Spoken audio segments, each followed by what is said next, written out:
Buenos días amigos, esto es De Interés Público, programa que se transmite todos los jueves desde Andina Canal Online entre las 10 y las 11 de la mañana. Mi nombre es Fidel Gutiérrez y como cada semana hoy tocaremos un tema de especial importancia para el devenir de nuestro país y de nuestra sociedad. El 1 de diciembre, como es público, se conmemora en todo el mundo el Día Internacional de la Lucha contra el VIH-Sida.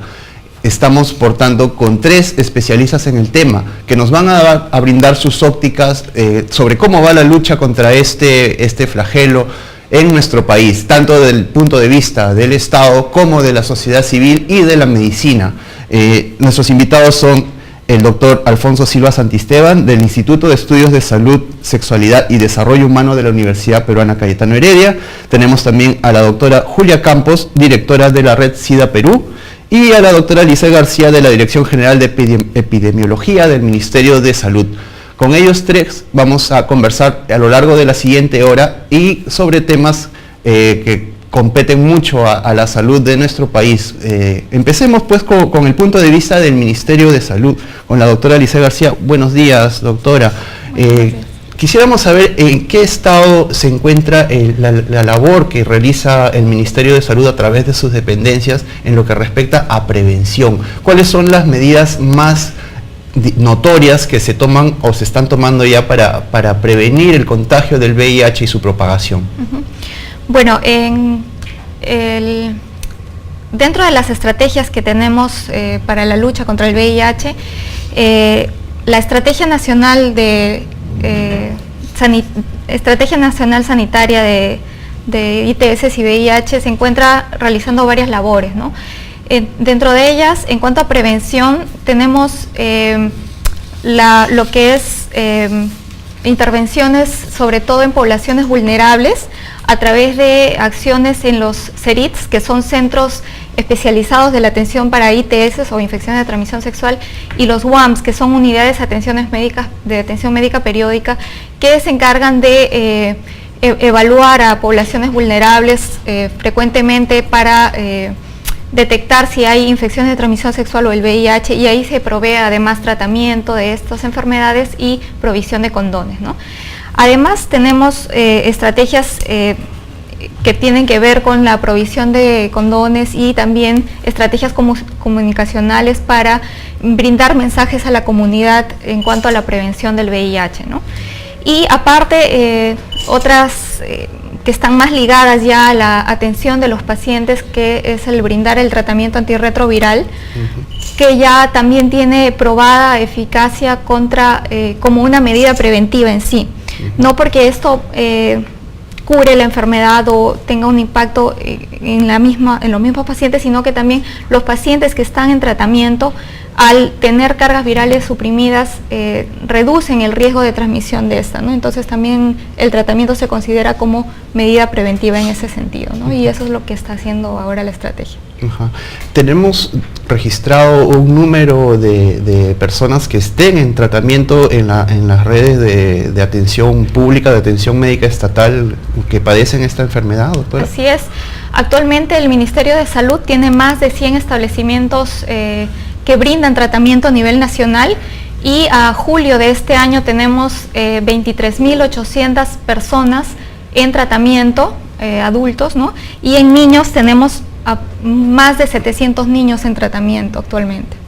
¿Y se tiene, respecto a lo que es la población menor de edad, alguna estadística respecto a cuáles han sido los motivos por los cuales tienen esta enfermedad?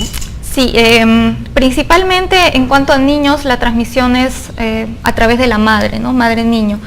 La estrategia actualmente ha venido reduciendo la tasa de transmisión materno-infantil a través de varias estrategias, como el tamizaje obligatorio a todas las gestantes y el tratamiento, y además el seguimiento del niño, y se suplementa a los niños para que ya no reciban lactancia materna sino con suplementos de leche.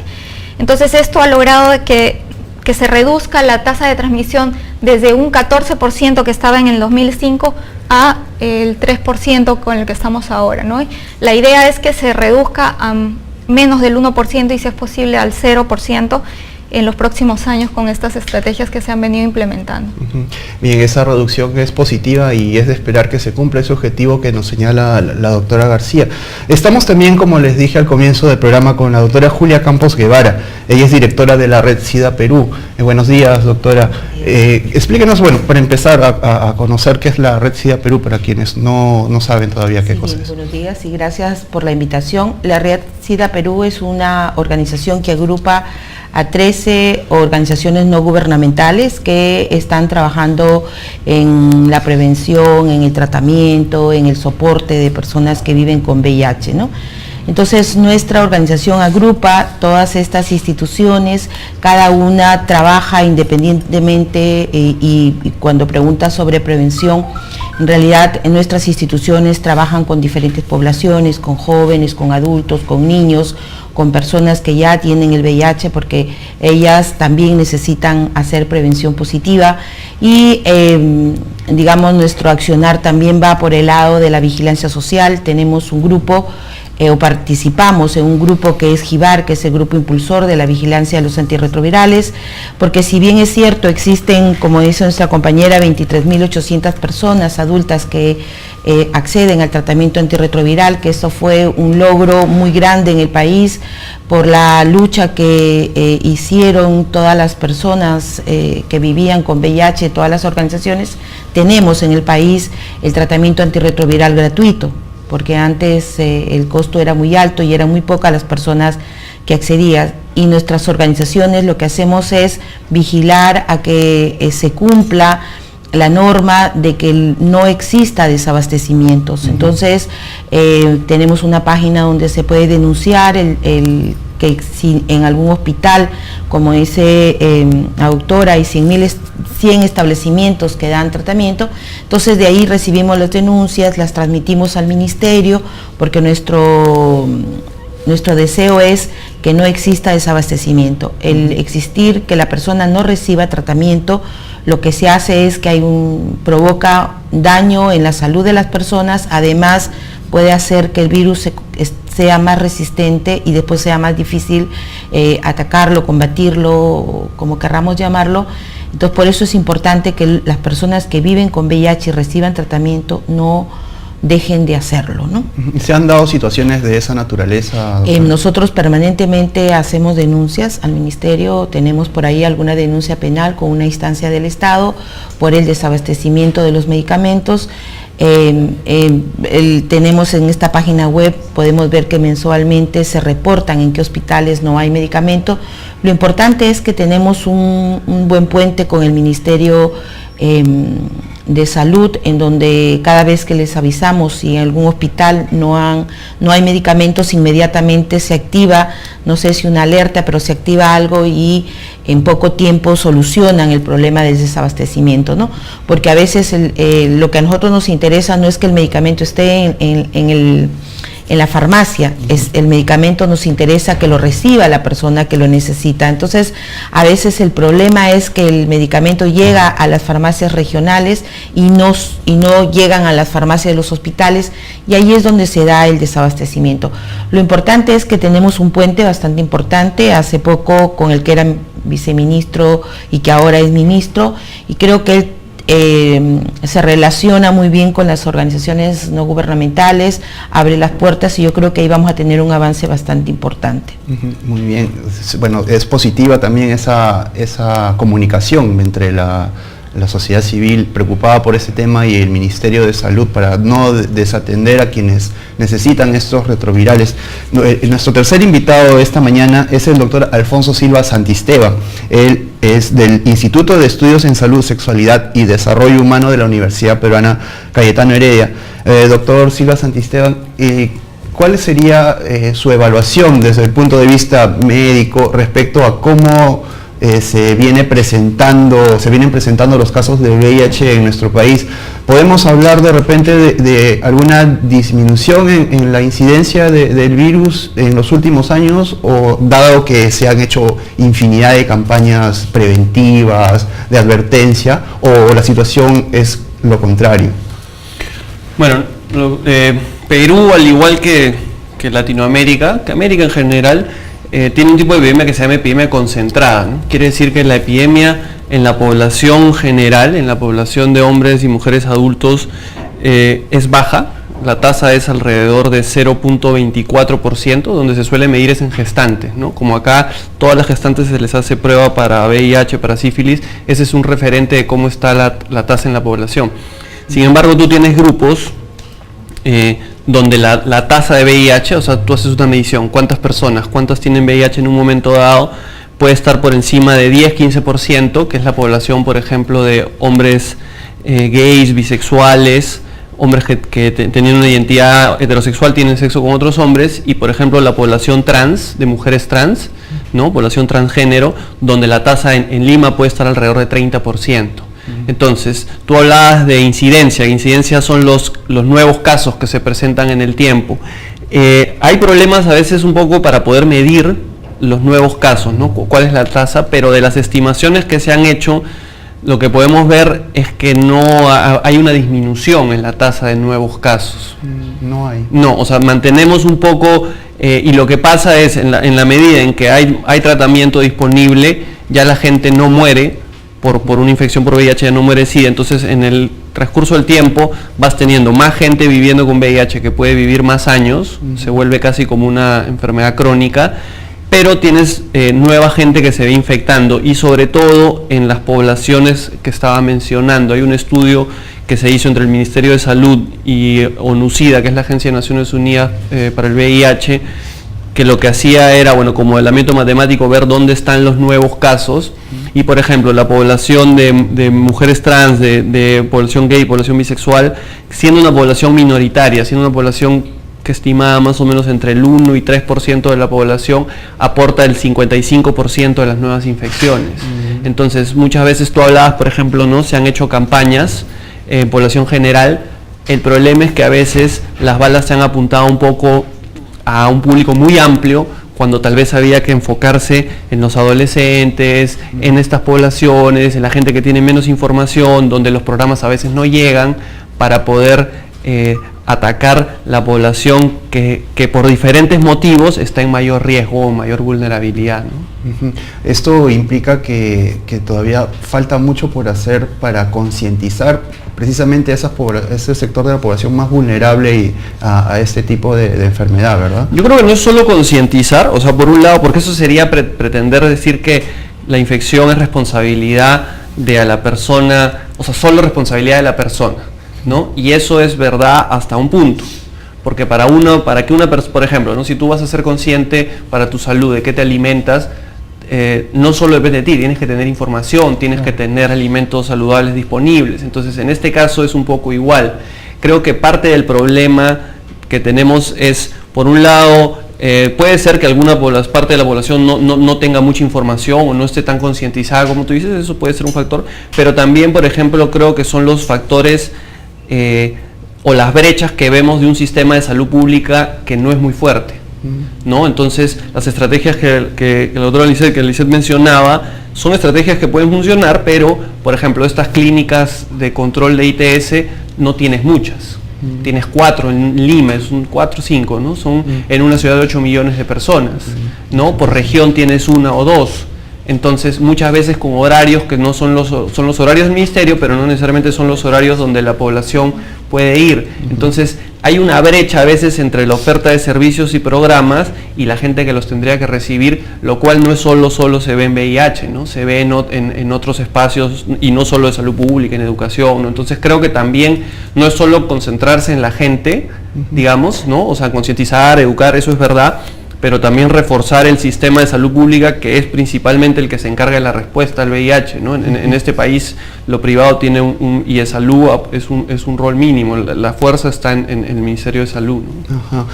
Doctora Lisset García, ¿de qué manera el Ministerio de Salud se enfoca sus esfuerzos sobre estas poblaciones vulnerables, sobre aquellas personas que están más expuestas al contagio del virus? Sí, justamente como se señalaba, es importante que nos enfoquemos un poco más en estas poblaciones, y es cierto, no tenemos ciertas limitaciones todavía para llegar justamente a las poblaciones que tienen más riesgo, ¿no? Justamente lo de los ERITs que les explicaba y los WAMs son algo que se ha visto de cierta manera que influyen positivamente en la disminución, pero tenemos que, de hecho, ampliar estos servicios. Y otra de las cosas que se han venido haciendo también es, y que hemos visto ciertos resultados, es la educación de pares, ¿no? Que es justamente personas que viven con VIH, tienen estrategias para acercarse justamente a personas que viven con VIH para juntos de cierta manera ayudarse y de cierta manera también hagan prevención en la comunidad, pero todavía eso falta desarrollar, ¿no? Y preocupados justamente en este sentido, dado que nos faltan herramientas para llegar a las poblaciones más vulnerables, es que con ONUCIDA recientemente hemos hecho una consulta nacional en la que se ha participado para juntos con la comunidad civil, con la sociedad civil, perdón, con la comunidad científica, trabajar y desarrollar estrategias que nos permitan elaborar más actividades preventivas, ¿no? Y actualmente ya, producto de esta consulta nacional que se ha hecho, se están elaborando documentos que finalmente el Ministerio de Salud evaluará para ver cuál es su factibilidad de implementación en el futuro. Estamos hablando, cuando nos referimos a llegar a esta gente, a que nos falta todavía desde el Estado llegar con más efectividad a esos sectores, también de un tema que de repente implica métodos educativos, una manera apropiada de llegar, no de cualquier manera hacia esta población que ya tiene el virus y que puede sentirse de repente disminuida o menos, ¿no? Sí, muchas, más que educación, porque realmente, según varias encuestas que se han hecho a nivel nacional, un porcentaje importante de las personas conocen qué es el VIH y conocen cómo se transmite, ¿no? El problema, justamente como lo señalaban, era que hay barreras en el acceso, y mucho de eso tiene que ver con el estigma que existe en la sociedad, la discriminación, que hace que estas poblaciones vulnerables no accedan a los servicios de salud de manera fácil, ¿no? Muchas veces por limitaciones económicas, otras porque hay ciertos establecimientos donde no todo el personal de salud está concientizado, entonces no permite que estas personas tengan la confianza de acercarse o de regresar si es que han accedido alguna vez al servicio, y muchas otras limitantes que se tienen que abordar desde este punto de vista, ¿no? Hay estudios que vienen conduciéndose actualmente para ver justamente cuáles son esas brechas, y esto es una de las cosas más importantes que tenemos que abordar, ¿no? En el futuro. No sé si a través de la sociedad civil hay interlocutores representativos de esas poblaciones vulnerables, doctora Campos. ¿Ustedes identifican de repente si hay ese tipo de representantes, por llamarlos así, con los cuales poder asumir o desarrollar estrategias más efectivas de prevención? Acá se ha mencionado un tema súper importante, que es el tema de los determinantes, ¿no? Determinantes sociales que de alguna manera hacen a determinados grupos vulnerables, ¿no? a determinadas situaciones, en este caso a la infección por el VIH, ¿no?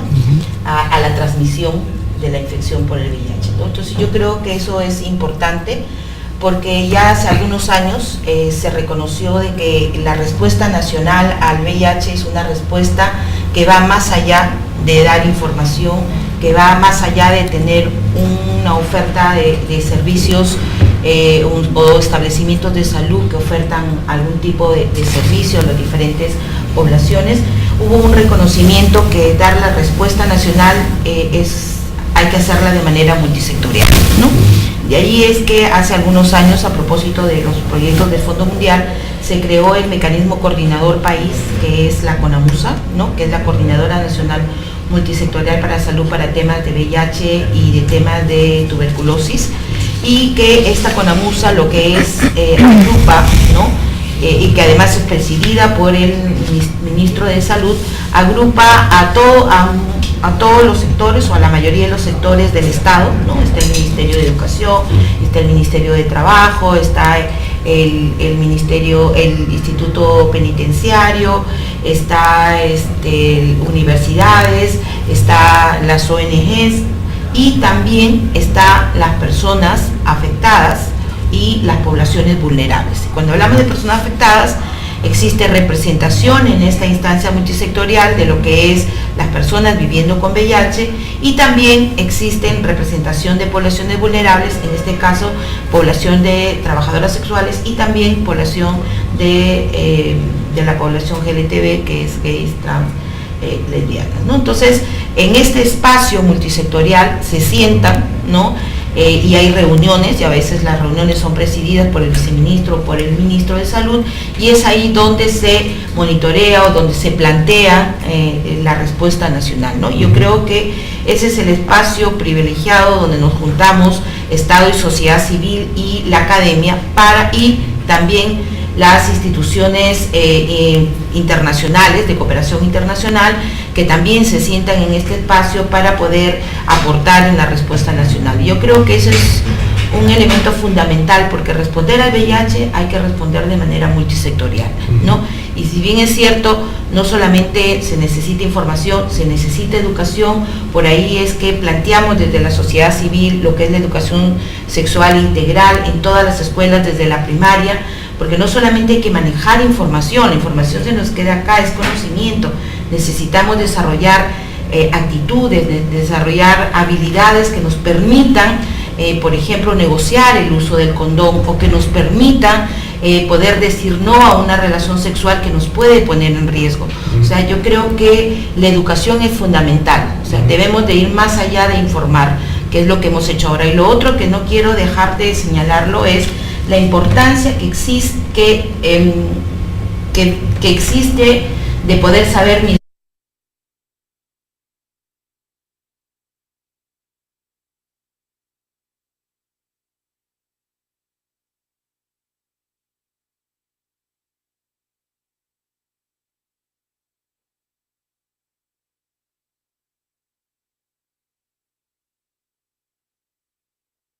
ya también recibir tratamiento a tiempo. Eso es lo importante, porque si yo tengo VIH puedo recibir tratamiento preventivo para las infecciones oportunistas, puedo recibir mi tratamiento antirretroviral antes de desarrollar la etapa SIDA. Entonces yo creo que el saber mi diagnóstico es muy importante, y luego desde el ministerio trabajar para que las personas se retengan en los servicios, o sea, que no abandonen los servicios de salud, y después asegurar que las personas sean adherentes a su tratamiento, ¿no? Es todo un trabajo que hay que hacer, y creo que y esperamos, y es la esperanza que tiene la sociedad civil con el nuevo ministro, que tiene todo un enfoque de salud pública bastante interesante y que además ha estado involucrado en algún momento en el tema de la salud sexual y reproductiva. Yo creo y todos esperamos que vamos a tener avances importantes en el tema del VIH. No sé si tiene usted la percepción, como de repente como yo la tengo de repente equivocadamente, de que todavía los peruanos nos mostramos de alguna manera reticentes a hacernos la prueba del VIH. Sí, y esto está muy ligado al tema del estigma y discriminación, ¿no? Porque si mi vecino, si algún familiar sabe que tengo VIH, ¿no? Yo creo que me va a rechazar, yo creo que no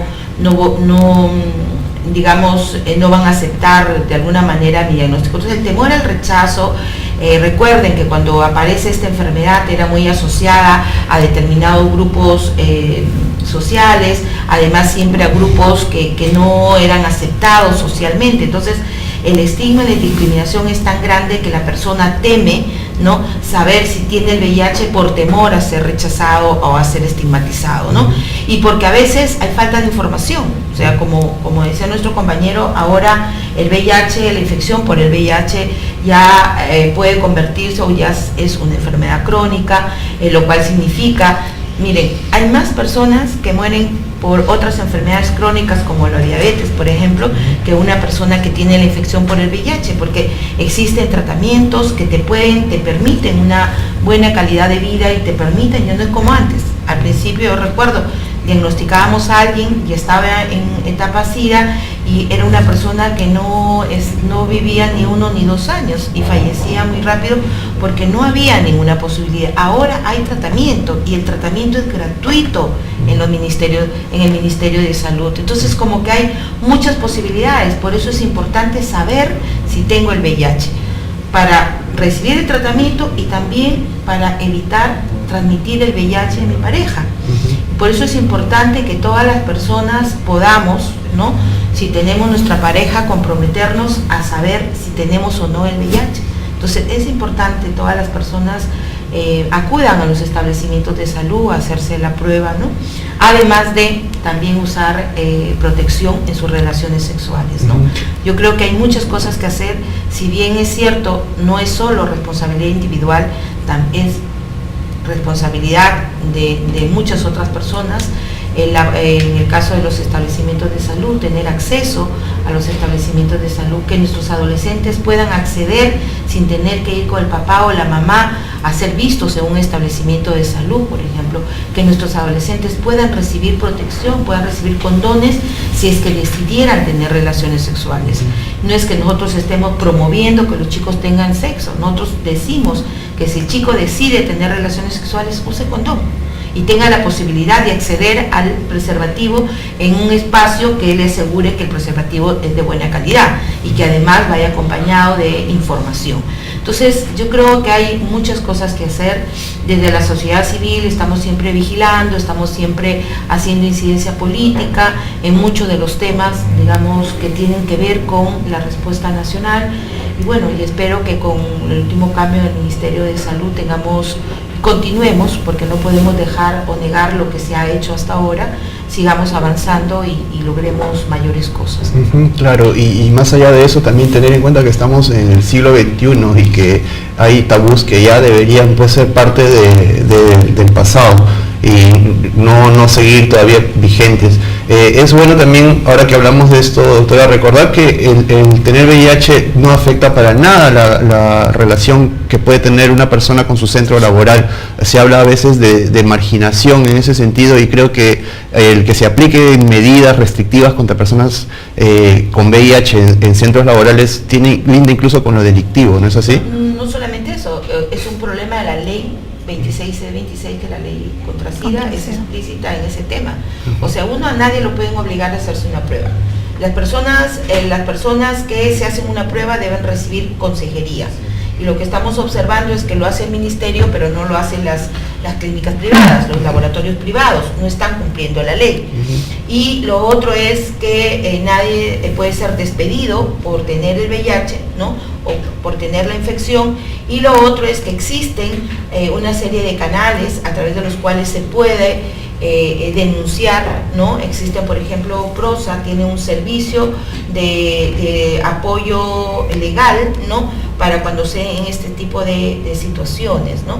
Entonces yo creo que es importante, los invito a entrar a la página web de la Red SIDA, ahí van a encontrar todas las instituciones y van a poder ahí saber qué servicio brindan esas organizaciones, incluyendo asesorías legales, por si alguna persona se ha visto afectada por ser despedido del trabajo. El problema es que a veces no se denuncia estos despidos o este maltrato en las empresas o en los trabajos por temor a que su diagnóstico sea conocido o sea difundido. Entonces las personas, por ese temor, prefieren no denunciar la situación de maltrato que pueden sufrir dentro. Recordemos que nadie puede solicitarnos para un trabajo, para una visa, hacernos la prueba de VIH. La prueba de VIH es voluntaria, con consentimiento informado y firmado, exceptuando Fuerzas Armadas y la mujer embarazada.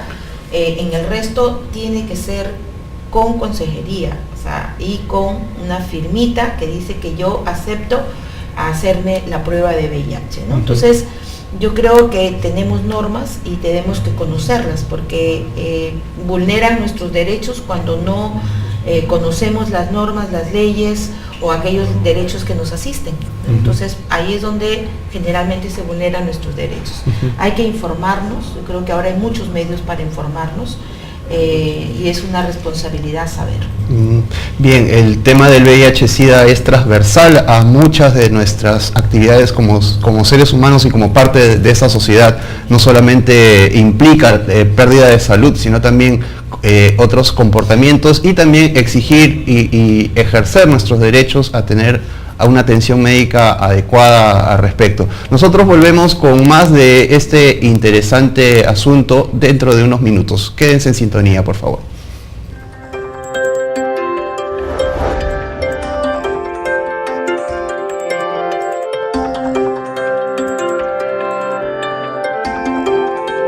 Estamos aumentando la temperatura del mar y el 30% de las especies marinas está en riesgo de desaparecer para siempre. ¿De qué planeta somos? ¿De qué planeta? ¿De Marte? Salvemos a la Tierra de nosotros mismos.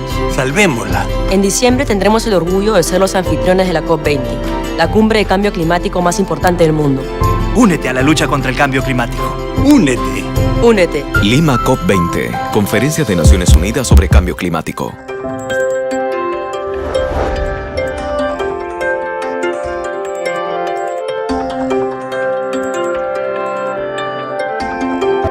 Que no cuida su aire, el agua, sus recursos y que no controla el impacto de sus acciones está destinada a sufrir. ¿De qué planeta somos? ¿De qué planeta? ¿De Melmac? ¿De qué planeta? Salvemos a la Tierra de nosotros mismos. Salvémosla. Salvémosla. Salvémosla. En diciembre tendremos el orgullo de ser los anfitriones de la COP20, la cumbre de cambio climático más importante del mundo. Únete a la lucha contra el cambio climático. Únete. Lima COP20, Conferencia de Naciones Unidas sobre Cambio Climático.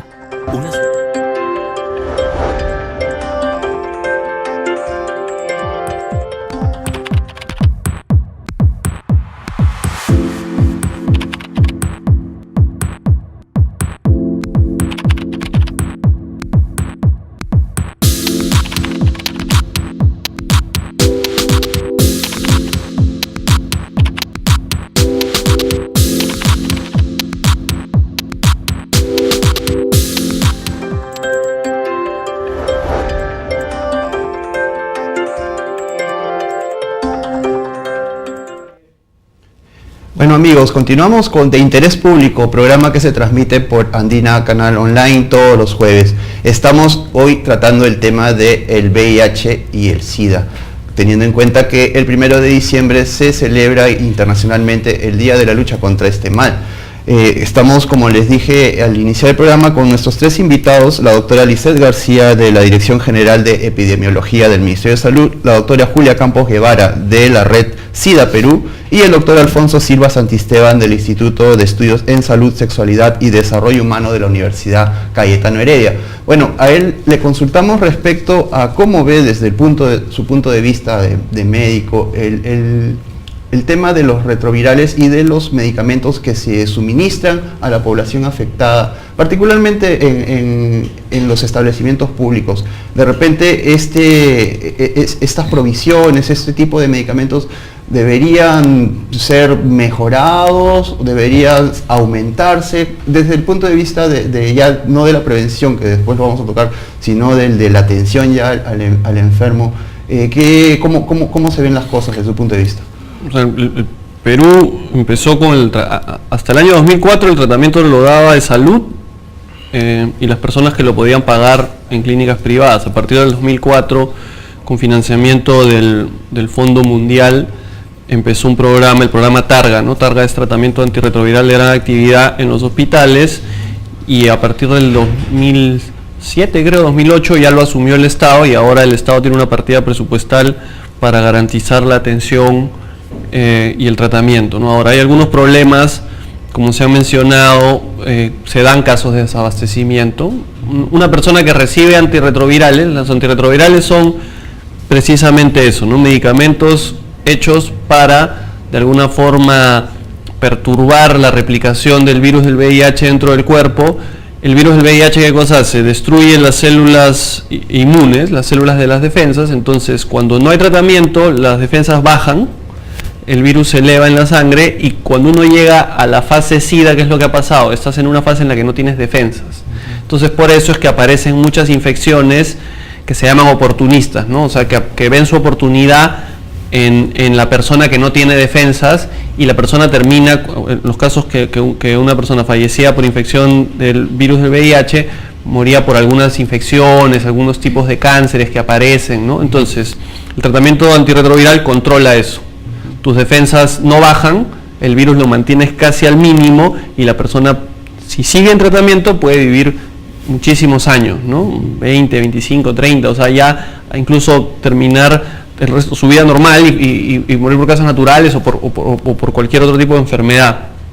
Ahora, el asunto es, entonces, esos tratamientos se dan en los hospitales, los protocolos han ido cambiando, pero digamos, los estándares son más o menos los mismos a nivel internacional, las normas se van ajustando, y eso, el tratamiento suele ser una combinación de 3 medicamentos, se ha ido facilitando. En un principio la persona tenía que tomar 10, 15 pastillas al día, ahora hay medicamentos que con una pastilla al día uno puede cubrir todo su régimen, entonces también se ha hecho bastante más fácil, ¿no?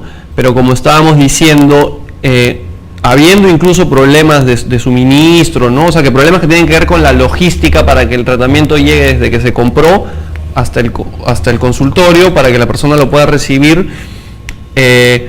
Tenemos un problema que es con el diagnóstico, como lo había estado mencionando Julia antes, ¿no? O sea, más o menos en los datos que nosotros podemos estimar, alrededor de la 1/4 parte de las personas que tienen VIH conocen su diagnóstico. O sea, estaríamos hablando de 3/4 partes de los infectados, o sea, de las personas con VIH en el Perú no sabrían que lo tienen. ¿Cuál es el peligro de esto? Si yo tengo una relación sexual de riesgo y yo adquiero la infección por VIH, en esos primeros mes y medio, donde el virus recién entró, se empieza a replicar de manera muy rápida en el cuerpo. Y en esa que es la fase de infección aguda, es donde yo tengo más posibilidad de transmitirlo a otras personas. Por eso es que incluso ahora se recomienda en algunos países, en Perú todavía no se está evaluando, en algunos países de Sudamérica ya lo va, Brasil, Argentina probablemente a partir del 2015, es lo que llaman diagnosticar y tratar, ¿no? Entonces te hacen la prueba, sale positivo, empieza el tratamiento, ¿no?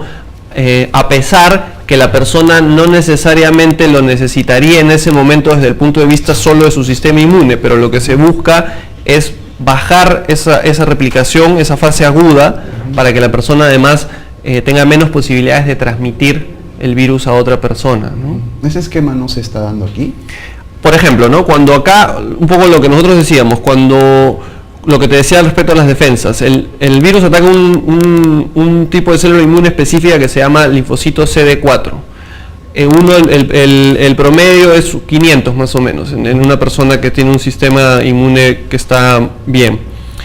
Antes el tratamiento empezaba cuando las defensas bajaban por debajo de 200. La nueva norma la subió a 350, las recomendaciones de la Organización Mundial de la Salud ahora son 500. O sea, si por debajo de 500 se empieza a tratar, se está adaptando la norma técnica para que eso se empiece a aplicar idealmente el próximo año en Perú, ¿no? Por el momento la indicación de tratamiento es por debajo de 350. Eso no quiere decir que un médico puede indicar, ¿no? El médico puede, o sea, eso es referencial, digamos, pero la norma establece que por debajo de 350, ¿no? Entonces, en la medida en que suba, vas a poder tratar a más personas. Ahora, si tú ahorita estás teniendo problemas de desabastecimiento, si subes la norma vas a tener bastante más personas que van a tener indicación. Entonces tienes que reforzar tu sistema, tu cadena de suministro, todo tu sistema logístico, porque si no vas a tener más problemas de desabastecimiento, ¿no? Bien, es interesante conocer el punto de vista externo, ¿no? de alguien que no es parte del Estado, y confrontarlo con lo que el Ministerio de Salud hace o intenta hacer para evitar ese tipo de situaciones como las descritas anteriormente por el doctor Silva Santisteban. ¿De qué manera se prevé no incurrir en este desabastecimiento, doctora? Bueno, los problemas de desabastecimiento que hemos tenido en los últimos meses, más que todo son en establecimientos puntuales, ¿no? No es un desabastecimiento a nivel nacional, el problema en realidad tiene que ver mucho con la cadena de suministros, como decíamos, justamente en sitios puntuales, que se han tratado de solucionar, como decía Julia también, lo más rápido posible y gracias a la ayuda de la sociedad civil. Cuando detectamos o cuando se nos informa acerca de un problema por un medicamento en específico en un establecimiento, nosotros hacemos todas las coordinaciones con el operador logístico, que es DARES, para que de alguna manera se reponga este problema en el establecimiento, ¿no? Entonces, hasta hace algunos meses en realidad no se había tenido ningún reporte de desabastecimiento en ningún establecimiento. Recientemente sí han habido algunos problemas y tiene que ver más que todo, como les digo, por problemas de los proveedores que no entregaban los medicamentos a tiempo al operador logístico, que es DARES, para que los pueda igualmente repartir a los diferentes establecimientos, ¿no? Y bueno, en cuanto a eso, nosotros estamos tratando de hacer todo lo posible dentro de nuestra competencia para evitar estos problemas. Justamente, como mencionaba Alfonso también, estamos cambiando ya la norma para ampliar la cobertura de tratamiento a todos los pacientes que tengan CD4 incluso menor de 500, ¿no?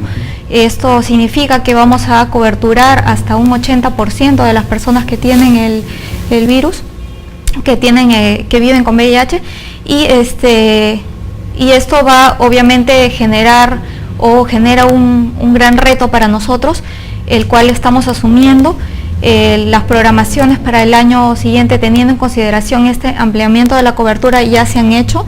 Se ha previsto aparte de coberturar a todas las personas, se ha previsto también márgenes bastante amplios para que no ocurran estos problemas, y estamos también fortaleciendo nuestro sistema de información, ¿no? Dado que cada establecimiento depende de un gobierno regional, que no tiene que ver con el nivel central, sino también tienen ellos sus propios mecanismos. Entonces, mucho del abastecimiento o de la información que nosotros tengamos por parte de ellos nos ayuda a prever situaciones que puedan generar una falta de medicamentos, ¿no? Entonces, eso es lo que estamos reforzando con nuestras redes, la información, y para que se eviten estos problemas en el futuro, ¿no? Ajá. Quisiera volver un momentito al tema médico. Si una persona tiene VIH y bueno, está en ese estado todavía como que no tan avanzado, bueno, ¿cómo va a ir dándose cuenta que en efecto ya el virus está avanzando dentro de él? ¿Tendrá que hacerse continuamente análisis? Sí. ¿Cómo es el procedimiento para conocer eso? Lo que explicaba Alfonso era que de todas las personas que tienen VIH, no todas tienen criterios para iniciar tratamiento, ¿no? Muchas personas asocian, yo tengo la infección e inmediatamente recibo tratamiento. Eso no necesariamente es así. Dentro de las evaluaciones que se hacen en una persona que vive con VIH, se hacen una serie de evaluaciones en cuanto a medir cómo está su sistema inmune y medir cómo está el virus en la sangre, ¿no? Entonces, una persona luego de diagnosticada y luego de ingresar al establecimiento de salud, se le solicita una serie de pruebas que miden cómo está su estado general, o sea, la sangre, cómo está el hígado, los riñones, y aparte se pide una prueba de conteo de CD4 y cargas virales. Con eso el médico evalúa si es que el sistema inmune está adecuado o ya está bajo, y ve cómo está el virus en la sangre, para luego de iniciar el tratamiento monitorearlos, ¿no? Entonces se evalúa en el futuro si el CD4 va subiendo y si el virus está controlado. Por el contrario, si una persona, por ejemplo, es diagnosticada y no está en una fase avanzada, por ejemplo, tiene un CD4 de 400, se le solicita que regrese dentro de unos meses y se le vuelve a pedir la prueba para ver cómo va, se lo monitorea de manera cuidadosa, y en el momento en que el paciente ya cumple los criterios para iniciar tratamiento, se le inicia. ¿Y cómo evalúa la Red SIDA Perú este tipo de procedimientos respecto a los pacientes, doctor? Bueno, nosotros, como comenté hace un ratito, hacemos vigilancia social, tenemos lo de GIVAR, tenemos una página web donde se puede denunciar cuando no recibimos el medicamento. Yo creo que eso es fundamental. Las personas tienen que avisar, denunciar, como lo querramos llamar, cuando no reciben el tratamiento, porque eso nos permite poder coordinar con el ministerio. Yo creo que no hay que olvidar un tema, ¿no? Cuando tratamos el VIH hablamos de una atención integral. ¿Qué significa? Tener antirretrovirales, tener especialistas médicos que puedan hacernos monitoreo de nuestra enfermedad, tener psicólogos que puedan trabajar el soporte emocional, yo creo que eso es muy importante, y tener acompañamiento de pares, que son las personas que viven con VIH, que pueden también darnos soporte. Puede existir el medicamento en el establecimiento, pero si es un paciente que no ha logrado aceptar la enfermedad, va a ser un paciente que no va a ser adherente al tratamiento, que no va a tomar sus medicamentos, que no va a seguir las instrucciones de los especialistas, entonces ese tratamiento cae al vacío, ¿no? Entonces es importante que se refuercen los equipos multidisciplinarios que en algún momento en las normas se establecieron en el Ministerio de Salud, para que estos equipos multidisciplinarios puedan dar la atención integral que requiera la persona que viva con VIH. Yo creo que el Estado tiene que asumir su responsabilidad en todos los ministerios, en la parte que le corresponde a educación, en lo que es la educación sexual integral, el Ministerio de Salud con una oferta adecuada de servicios de salud para las personas que viven con VIH, y además todo lo de la prevención que se mencionaba, el acceso a servicios de los adolescentes. Yo creo que hay muchas cosas que se han hecho, hay mucha experiencia que se ha hecho y hay mucho todavía por hacer, y sobre todo creo que es importante institucionalizar la respuesta nacional frente al VIH para poder llegar a tener los logros de evitar nuevas infecciones y sobre todo lograr que las personas de poblaciones vulnerables o vulnerabilizadas, porque en realidad hay una serie de factores o determinantes sociales que hacen que estas poblaciones sean vulnerabilizadas. Mucho de la población trans, por ejemplo, abandona la escuela, no termina la escuela porque hay condiciones sociales o condiciones familiares que los expulsan, y eso los hace que estas poblaciones tengan un mayor riesgo de involucrarse en situaciones y poder adquirir el VIH, ¿no? Entonces, hace un rato se señalaba que el 30% de este grupo poblacional está afectado. Entonces yo creo es que hay que apuntar las baterías a estos grupos, hacer intervenciones más completas que nos permita realmente reducir las barreras sociales que existen de acceso a los establecimientos de salud para esta población, llegando al espacio donde ellos socializan, trabajando en horarios que ellos requieren, no en el que requiere el ministerio, no de 8 a 1, sino en horarios nocturnos que faciliten el acceso de esta población, que muchas veces no van a un establecimiento de salud porque tienen miedo a ser estigmatizados, a veces hasta, o ser rechazados, a veces hasta el que atiende en la puerta o hasta el que te abre la historia, ¿no? Sí. Entonces hay muchas cosas que hacer con esta población y hay mucha responsabilidad. Desde las ONG, desde la Red SIDA Perú, hacemos prevención, hacemos apoyo, hacemos tratamiento, también hay alguna de nuestras organizaciones que da atención médica, hacemos diagnóstico y soporte a las personas que tienen VIH y hacemos incidencia y vigilancia social, ¿no? Esperemos que continúe nuestra relación común con el Estado como lo ha sido hasta ahora. Esperamos que ahora, con una comisión que sabemos que está existiendo en el Ministerio de Salud, una comisión para poder reevaluar cómo es que podemos fortalecer las estrategias nacionales. Esperamos que la estrategia nacional de SIDA sea fortalecida, que pase a un nivel de importancia y no se quede donde está, debajo de una dirección sin ninguna posibilidad de manejar presupuesto, de manejar decisiones. Esperemos que vuelva a tener el brillo y el poder que ha tenido la Estrategia Nacional de SIDA en la respuesta nacional, y creo que ahora con este nuevo ministro, con el enfoque que tiene, creo que vamos a tener buenos resultados, y eso es lo que esperamos desde la sociedad civil o desde las ONGs. Sí, es de esperar pues que se cumpla, que siga cumpliéndose esa relación entre Estado y sociedad civil para afrontar este flagelo. El tema del VIH y SIDA es amplísimo y el tiempo que tenemos en el programa no lo es tanto, así que bueno, se nos quedan en el tintero varios puntos, entre ellos el legislativo, qué cosas se podrían hacer para mejorar esa estrategia, el educativo también en lo referente a la educación sexual, aún un tema lleno de tabús en lo que respecta a la educación primaria y secundaria. Pero bueno, habrá oportunidad seguramente para en nuestro programa o en algún otro de Andina TV ocuparnos de estos asuntos en el futuro. No se olviden que este 1 de diciembre se celebra el Día Mundial de la Lucha contra el SIDA. Es un momento pues para reflexionar sobre lo que nos compete para prevenir la propagación de este mal, lo que nos compete para crear conciencia también en la gente que aparentemente no se preocupa tanto de esto. Bueno, estuvimos con 3 especialistas en el tema, desde 3 ópticas distintas, pero unidas en lo que es el tema de prevenir este mal, a los que agradecemos su presencia, y nosotros nos despedimos hasta la próxima semana de Interés Público. Estuvo con ustedes Fidel Gutiérrez y les agradezco haber estado durante esta última hora con nosotros. Buenos días.